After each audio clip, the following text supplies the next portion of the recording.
जी जब मंत्र बोलते हैं तो कहते हैं एक बेलपत्रम, एक बेलपत्र मात्र,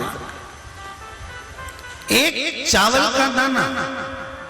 सियोर वाला महाराज भी कहता है कि एक चावल का दाना शंकर भगवान को समर्पित कर दो, एक बेलपत्र समर्पित कर दो, एक लोटा जल समर्पित कर दो, एक फूल की मात्र एक पंखड़ी भी चलाई तो भगवान शंकर इसको स्वीकार करेंगे। इसका महत्व क्या है?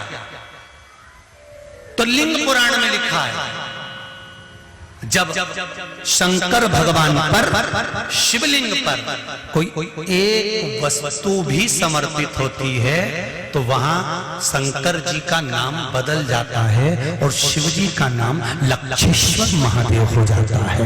कौन से महादेव हो जाते हैं? लक्षेश्वर।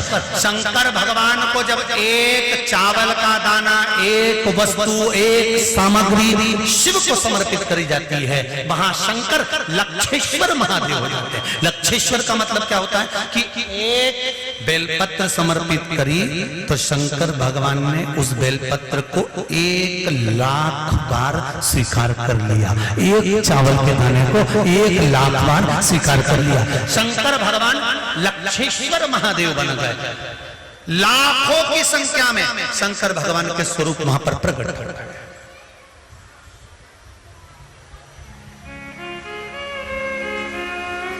आप में से कितने लोग हैं जो क्षिप्रा नहाए थे? आप में से कितने लोग हैं जो नर्मदा नहाए? आप में से कितने लोग हैं जो गंगा नहाए? आप में से कितने लोग हैं सरयू नहाए? कहीं ना कहीं किसी पवित्र नदी में आप लोगों ने स्नान जरूर करा होगा। बोलो करा कि नहीं करा? जितने लोग कथा सुन रहे हैं उनने भी करा होगा, जितने फेसबुक पर सुन रहे हैं उनने भी करा होगा। किसी ना किसी पवित्र नदी में आपने, हमने, सबने स्नान करा होगा। अब स्नान तो हम कर लिए, उस गंगा नदी में हम नहाए तो गंगा नदी में हमने स्नान करा और स्नान कर कर बाहर निकले तो हमको 1,25,00,000 बार स्नान का पुण्य मिल जाए। उसके लिए क्या करना पड़ेगा?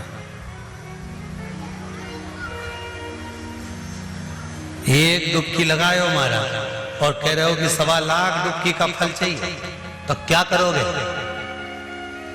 1,25,00,000 डुबकी का फल पाने के लिए क्या करना पड़ेगा?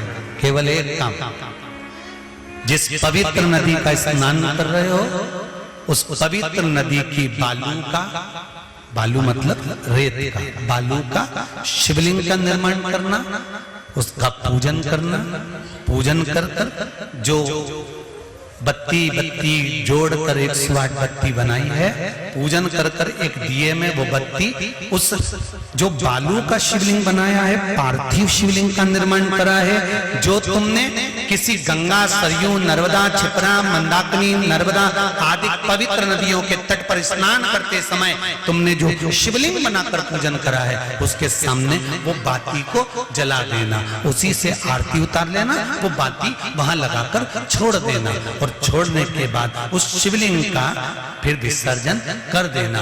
विसर्जन कर कर उसी जल को अपने ऊपर छींट लेना। 1,25,00,000 डुबकी का फल एक क्षण में प्राप्त होता है। इसको लक्षेश्वर महादेव कहते हैं।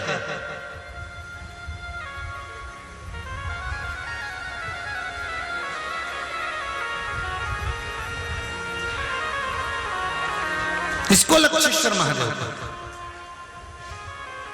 महाराज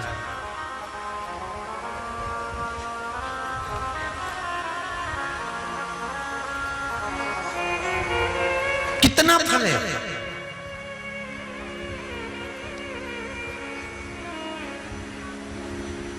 एक चावल का दाना समर्पित करने का कितना फल है?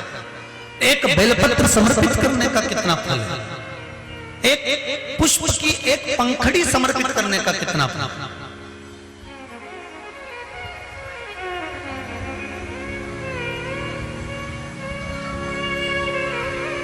और समझ लो, ब्राह्मण को हम दक्षिणा देते हैं, भांजा भांजी को हम भेंट देते हैं, बहन बेटी को हम कुछ रुपए देते हैं।